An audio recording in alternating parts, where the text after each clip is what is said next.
అందరికీ నమస్కారం. సాయి న్యూస్ కి స్వాగతం. ఇప్పుడే అందిన వార్త. ఈపీఎఫ్ఓ పెన్షనర్లకు నవంబర్ 6 నుంచి అమలు. దీనికి సంబంధించిన కంప్లీట్ డీటెయిల్స్ అయితే వీడియోలో చెప్పడం జరిగింది. వీడియోని పూర్తిగా చూడండి, అప్పుడే మీకు పూర్తి సమాచారం అనేది తెలుస్తుంది. అలాగే ఇప్పటి వరకు మన ఛానల్ ఎవరైతే సబ్స్క్రైబ్ చేసుకోలేదో దయచేసి సబ్స్క్రైబ్ చేసుకోండి. సబ్స్క్రైబ్ చేసుకోవడం వల్ల ప్రభుత్వం నుంచి వచ్చే ముఖ్యమైన అప్డేట్స్ అన్ని నోటిఫికేషన్ రూపంలో ముందుగానే మీకు తెలియజేయడం జరుగుతుంది. అదేవిధంగా లైక్ చేయడం మాత్రం మర్చిపోకండి. లేట్ చేయకుండా వివరాల్లోకి వెళ్ళిపోదాం. పదవి విరమణ చేసిన కేంద్ర ప్రభుత్వ ఉద్యోగులకు ముఖ్య గమనిక. ఎందుకంటే కేంద్రంలోని మోదీ ప్రభుత్వం ముఖ్యమైన అప్డేట్ ఇచ్చింది. పెన్షనర్లకు 2024 నవంబర్ 6వ తేదీ నుంచి కొత్త రూల్స్ అమల్లోకి వచ్చాయి.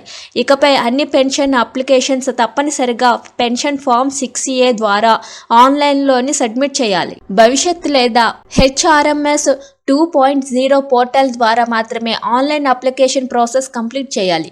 అప్లికేషన్ హార్డ్ కాపీలను ఇకపై అంగీకరించరు.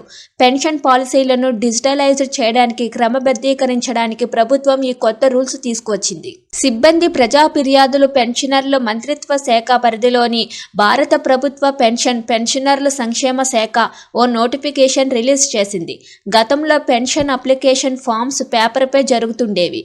కానీ ఇప్పుడు కేంద్ర ప్రభుత్వ ఉద్యోగుల నుంచి పదవి విరమణ చేసే ఉద్యోగులు తమ పెన్షన్ దరఖాస్తులను ఆన్లైన్లో సమర్పించాలి.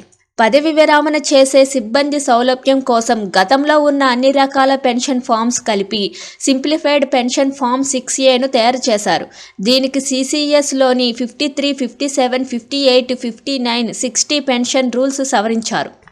వ్యయశాఖ, law and justice department, control general of accounts, comptroller and auditor general of India, department of personnels and training వంటి అన్ని శాఖల సలహా తర్వాత ఈ సవరణలు చేసినట్లు వెల్లడించింది. నవంబర్ 16 నుంచి కేంద్ర ప్రభుత్వ ఉద్యోగుల నుంచి రిటైర్మెంట్ పొందిన సిబ్బందికి ఇది అందుబాటులో ఉంది. దీనికి సంబంధించిన నోటిఫికేషన్ 2024 నవంబర్ 4నే విడుదలయ్యింది.